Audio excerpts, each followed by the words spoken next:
Prabuddha Bharat International Program of Reading the Constitution of India. Reading of the Constitution of India, Episode 15. In this episode, we read 8 articles from Article 124 to Article 131 in Chapter 4 of Part 5 of the Constitution dealing with the Union Judiciary. భారత రాజ్యాంగము ప్రబుద్ధ భారత నిర్మాణము. Prabuddha Bharat international ఆధ్వర్యంలో రాజ్యాంగ పఠనమునకు అందరినీ ఆహ్వానిస్తున్నాము. నా పేరు స్వాతి సత్య. రాజ్యాంగ పఠనము ఎపిసోడ్ 15. ఎపిసోడ్ 15లో రాజ్యాంగం 5వ భాగంలో 4వ అధ్యాయము అధికరణ 124 నుంచి అధికరణ 131 వరకు 8 అధికరణలు చదువుతున్నాం. ఇవి యూనియన్ జ్యుడిషియరీ అంటే సుప్రీం కోర్టుకి సంబంధించినవి. Article 124 Establishment and Constitution of Supreme Court. Clause 1. There shall be a Supreme Court of India consisting of a Chief Justice of India and until Parliament by law prescribes a larger number of not more than 33 other judges. Clause 2. Every judge of the Supreme Court of India shall be appointed by the President by warrant under his hand and seal and shall hold office until he attains the age of 65 years. Provided further that a judge may, by writing under his hand addressed to the President, resign his office. Subclause B. A judge may be removed from his office in the manner provided in Clause 4. Clause 2A. The age of a judge of the Supreme Court shall be determined by such authority and in such manner as Parliament may by law provide. Clause 3. A person shall not be qualified for appointment as a judge of the Supreme Court unless he is a citizen of India and A. has been for at least 5 years a judge of a high court or of 2 or more such courts in succession. Subclause B. has been for at least 10 years an advocate of a high court or of 2 or more such courts in succession. Or C. is in the opinion of the President a distinguished jurist. Explanation 1. In this clause, High Court means a High Court which exercises or which at any time before the commencement of this Constitution exercised jurisdiction in any part of the territory of India. Explanation 2. In computing for the purpose of this clause, the period during which a person has been an advocate, any period during which a person has held judicial office not inferior to that of a district judge after he became an advocate shall be included. Clause 4.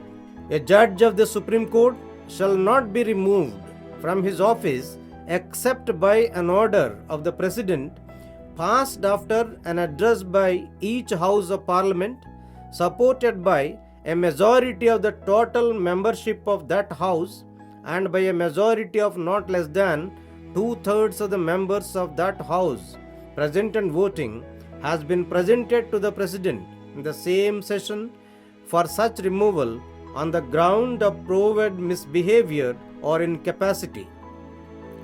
Clause 5.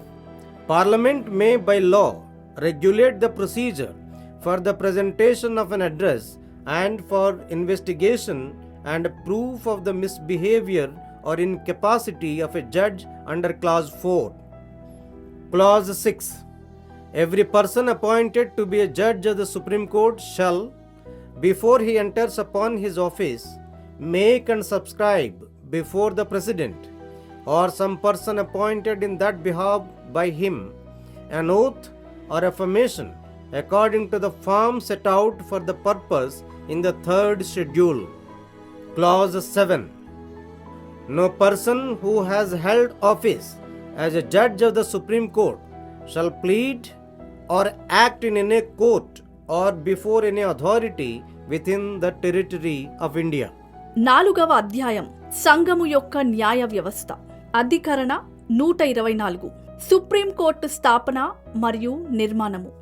Clause 1 భారతదేశానికి ఒక భారత ప్రధాన న్యాయమూర్తి మరియు parliament చట్టం ద్వారా ఎక్కువ సంఖ్యను నిర్ణయించే వరకు 33కి మించకుండా ఇతర న్యాయమూర్తులతో కూడిన భారతదేశ సర్వోన్నత న్యాయస్థానం ఒకటి ఉంటుంది.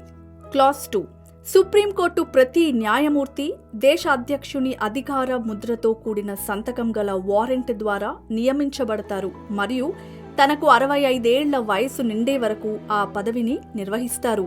అయితే ఒక న్యాయమూర్తి లిఖితపూర్వకంగా దేశ అధ్యక్షునికి తెలియజేసి తన పదవికి రాజీనామా చేయవచ్చు.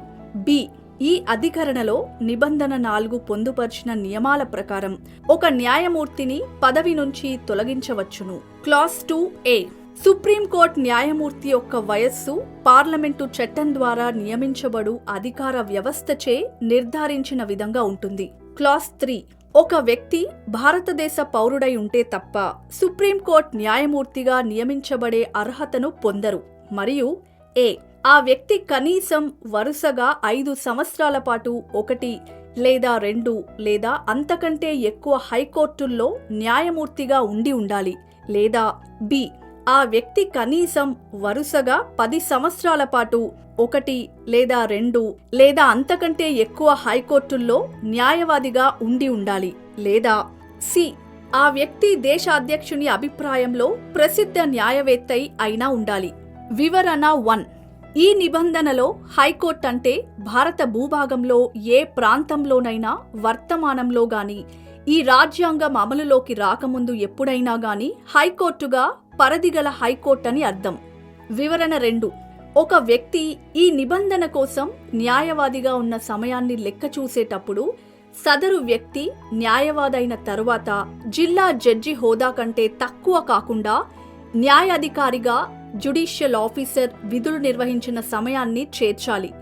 క్లాజ్ 4 ఒక సుప్రీంకోర్టు న్యాయమూర్తిని నిరూపించబడిన చెడు ప్రవర్తన లేదా అసమర్థతల కారణంగా దేశ అధ్యక్షుని ఉత్తర్వుల ద్వారా తప్ప తన విధుల నుండి తొలగించరాదు. దేశ అధ్యక్షుని ఉత్తర్వుల కోసం పార్లమెంటు ఒక్కో సభలో మొత్తం సభ్యులలో మెజారిటీ సభ్యులు మరియు సభలో ఉండి ఓటు వేసిన వారిలో 3/2 సభ్యులు మద్దతుతో దేశ అధ్యక్షునికి విన్నపించి అదే సమావేశంలో తొలగింపు తీర్మానాన్ని ఆమోదించాలి. క్లాజ్ 5 నిబంధన 4 కింద ఒక న్యాయమూర్తి యొక్క చెడు ప్రవర్తన లేదా అసమర్థతలను రుజువులతో నిరూపించే దర్యాప్తు పద్ధతిని మరియు దేశ అధ్యక్షునికి విన్నవించే పద్ధతిని పార్లమెంటు చట్టం ద్వారా నియంత్రించవచ్చు.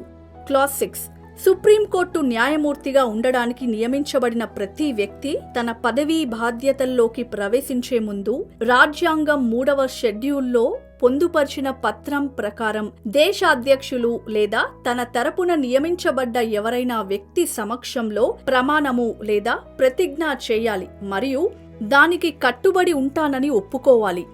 క్లాజ్ 7 సుప్రీంకోర్టు న్యాయమూర్తిగా పదవిని నిర్వహించిన ఏ వ్యక్తి భారత భూభాగం లోపల మరే ఇతర కోర్టు లేదా ఏ అధికార సంస్థ ముందు న్యాయవాదిగా వాదించరాదు లేదా వ్యవహరించరాదు. Article 125 Salaries etc. of judges.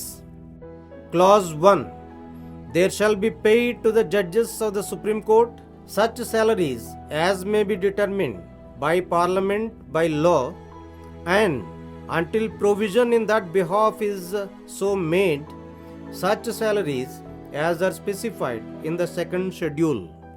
Clause 2 Every judge shall be entitled to such privileges and allowances and to such rights in respect of leave of absence and pension as may from time to time be determined by or under law made by Parliament, and until so determined, to such privileges, allowances and rights as are specified in the second schedule, provided that neither the privileges nor the allowances of a judge nor his rights in respect of leave of absence or pension shall be varied to his disadvantage after his appointment.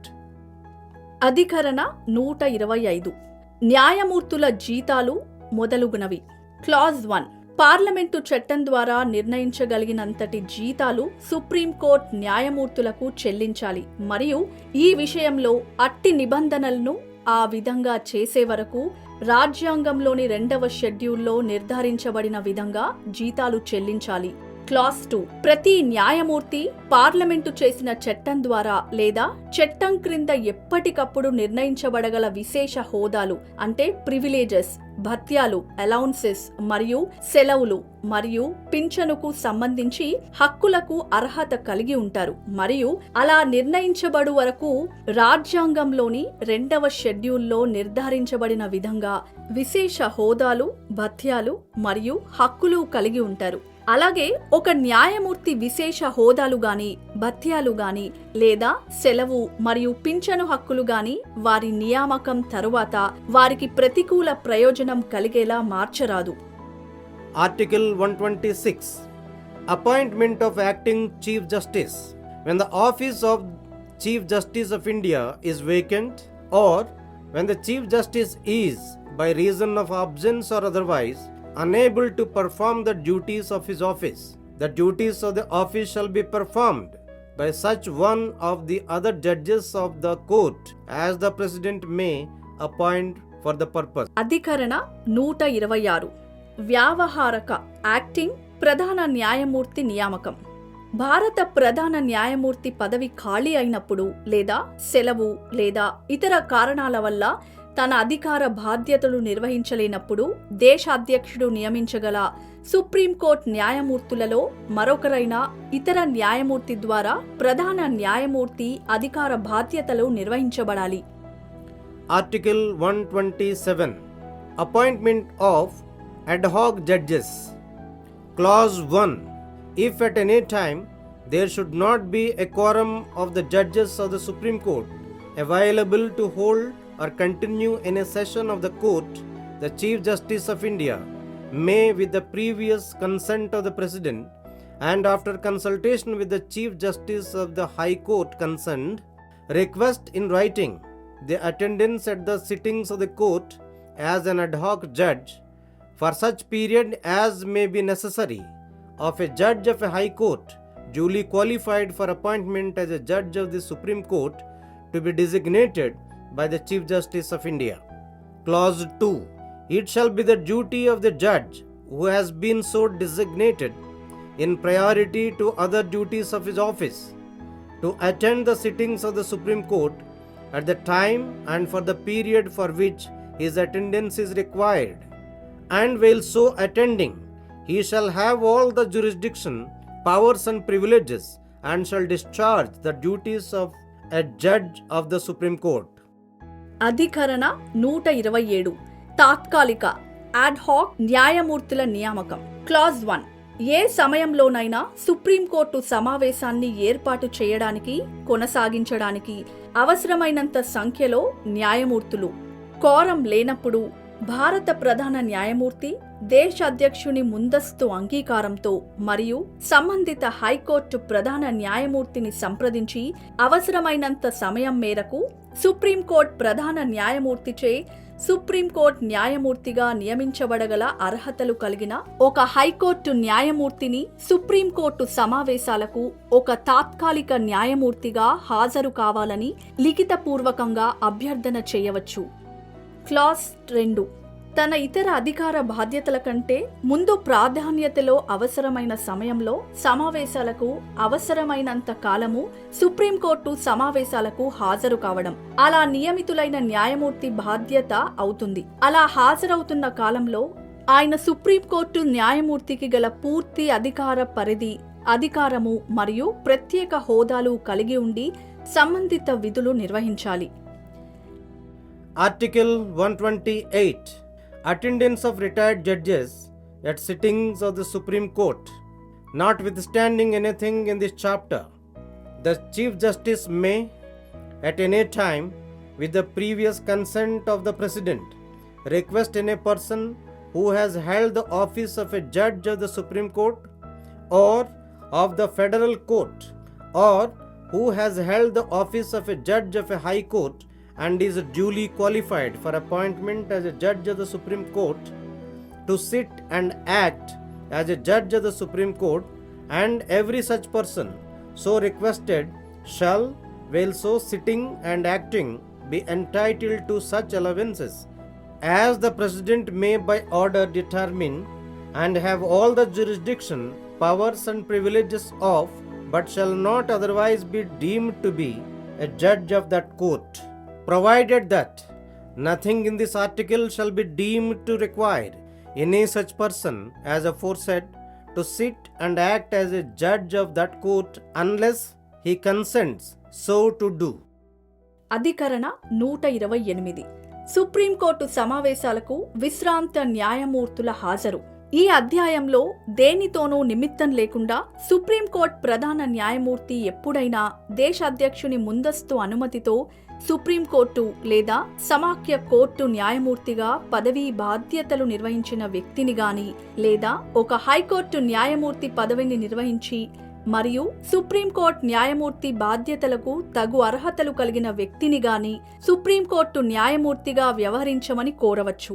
అలా అభ్యర్థించబడినట్టి ప్రతి వ్యక్తి supreme court న్యాయమూర్తిగా ఉండి వ్యవహరిస్తున్నప్పుడు దేశాధ్యక్షుని ఉత్తర్వుల ద్వారా నిర్ణయించబడగల భత్యాలకు అర్హులై ఉంటారు మరియు supreme court న్యాయమూర్తికి గల పూర్తి అధికార పరిధి, అధికారాలు మరియు ప్రత్యేక హోదాలు కలిగి ఉంటారు. కానీ సుప్రీంకోర్టు న్యాయమూర్తిగా మాత్రం పరిగణించబడరు. అయితే ఈ అధికరణలో దేనిని అలా అభ్యర్థించబడ్డ వ్యక్తి యొక్క అంగీకారము లేకుండా తనను ముందు చెప్పిన విధంగా ఒక న్యాయమూర్తిగా ఉండి మరియు వ్యవహరించేలా చేస్తుందని భావించరాదు. Article 129. Supreme Court to be a court of record. The Supreme Court shall be a court of record and shall have all the powers of such a court, including the power to punish for contempt of itself. అధికరణ 129. Supreme court court of రికార్డ్గా ఉండుట. Supreme court ఒక court of రికార్డ్గా ఉంటుంది మరియు అటువంటి court of record యొక్క సర్వ అధికారాలను తనను తాను కోర్టు ధిక్కారానికి శిక్షించే అధికారంతో సహా కలిగి ఉంటుంది. Article 130. Seat of Supreme Court. The Supreme Court shall sit in Delhi or in such other place or places as the Chief Justice of India may, with the approval of the President, from time to time appoint. అధికరణ 130. Supreme court ఆసన స్థలం. Supreme court ఆసన స్థలం ఢిల్లీలో ఉండాలి లేదా దేశ అధ్యక్షుని అనుమతితో భారత ప్రధాన న్యాయమూర్తి కాలానుగుణంగా నియమించగల ఒకటి లేదా అంతకంటే ఎక్కువ చోట్ల ఉండవచ్చు. Article 131. Original jurisdiction of the Supreme Court.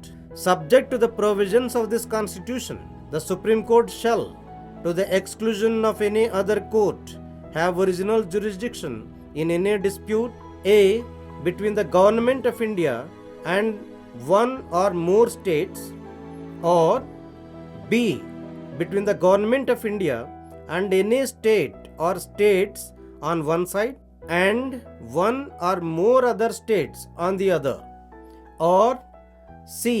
between two or more states if and in so far as the dispute involves any question whether of law or fact on which the existence or extent of a legal right depends, provided that the said jurisdiction shall not extend to a dispute arising out of any treaty, agreement, covenant, engagement, sanad, or other similar instrument, which, having been entered into or executed before the commencement of this Constitution, continues in operation after such commencement, or which provides that the said jurisdiction shall not extend to such a dispute.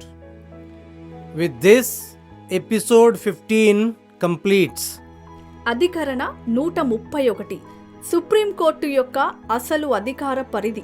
రాజ్యాంగ నియమాలకు లోబడి మరే కోర్టుకు లేకుండా supreme court మాత్రమే క్రింది వివాద విషయాలలో అసలు అధికార పరిధిని కలిగి ఉంటుంది. ఏ.